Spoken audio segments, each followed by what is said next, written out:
In the freezing autumn night of October 4, 1957, deep in the desolate steppes of Soviet Kazakhstan, a low rumble shook the ground as the R-7 rocket ignited, carrying a small, polished sphere called Sputnik into the void. Beeping steadily, beep, beep, beep, it became the first artificial satellite to orbit Earth, a triumph announced triumphantly across the communist world. Nikita Khrushchev, the blunt, charismatic Soviet premier with his peasant roots and fiery rhetoric, could barely contain his glee. In packed stadiums and factory halls from Moscow to Vladivostok, he boasted that socialism had proven its superiority, not just on the battlefield of ideology, but in the ultimate frontier, space itself. The United States, he mocked, was a decadent capitalist society drowning in consumerism, rock and roll, and racial strife, too disorganized and soft to catch up. Behind the Iron Curtain, the enigmatic chief designer Sergei Korolev, whose very name was classified, had turned captured German V-2 technology into something far more advanced, launching what seemed like an unstoppable Soviet lead in the space race. Newspapers in the West carried headlines of shock and humiliation. Americans tuned their radios to hear the eerie beeps transmitted from orbit, a sound that felt like a slap in the face to a nation that prided itself on technological supremacy. But what Khrushchev and his Politburo failed to grasp was that this single beep would awaken a sleeping giant.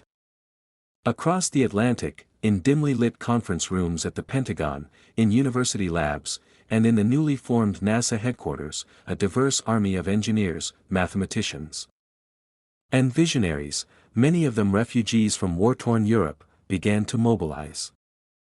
The Soviets had underestimated the raw, chaotic power of American innovation, a system fueled not by top-down decrees, but by fierce competition, private enterprise, massive funding when the stakes were high, and an almost reckless willingness to fail, learn, and try again. What looked like Soviet dominance was about to become the spark for one of the greatest comebacks in human history. The humiliations kept coming, each one more stinging than the last. In April 1961, Yuri Gagarin, a handsome, smiling cosmonaut from a humble farming background, became the first human to orbit Earth aboard Vostok 1. His 108-minute flight was broadcast live across the Eastern Bloc, with factory loudspeakers blaring triumphant announcements and children in schools reciting poems in his honor. Gagarin returned a global icon, waving from the steps of his plane, famously joking that he had looked around in space and seen no sign of God, an atheistic quip that delighted Soviet propagandists and infuriated religious conservatives in the United States. Khrushchev paraded him like a trophy, using the achievement to claim that communism was forging the new Soviet man capable of conquering the cosmos. More firsts followed in rapid succession: the first woman in space, Valentina Tereshkova, orbiting Earth 48 times in 1963, the first multi-person crew, the first spacewalk by Alexei Leonov, who nearly died when his suit ballooned during re-entry. Soviet probes smashed into the moon, photographed its far side, and even soft-landed instruments. In Washington, the mood was grim. President John F. Kennedy, still reeling from the disastrous Bay of Pigs invasion in Cuba, faced a nation questioning American resolve. His advisors warned that space superiority could translate into military dominance, intercontinental missiles launched from orbit, spy satellites giving the Soviets an unbeatable intelligence edge. But Kennedy refused to accept second place.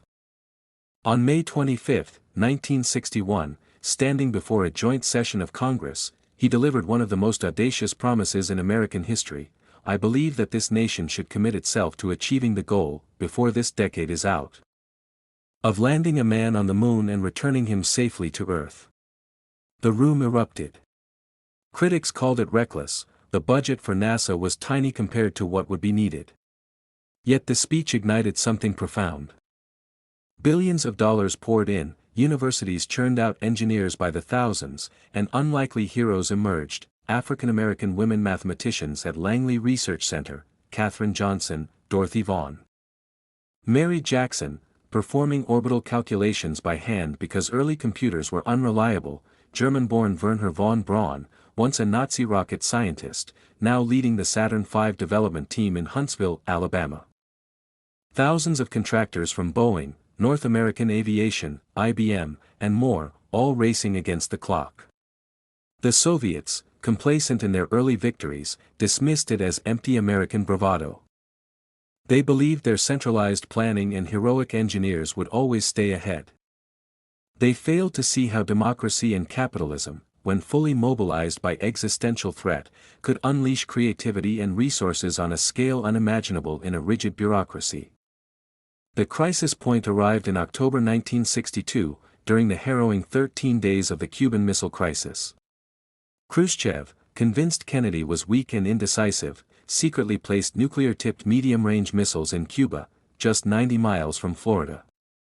It was a bold gambit to counter American Jupiter missiles in Turkey and to protect Fidel Castro after the Bay of Pigs fiasco.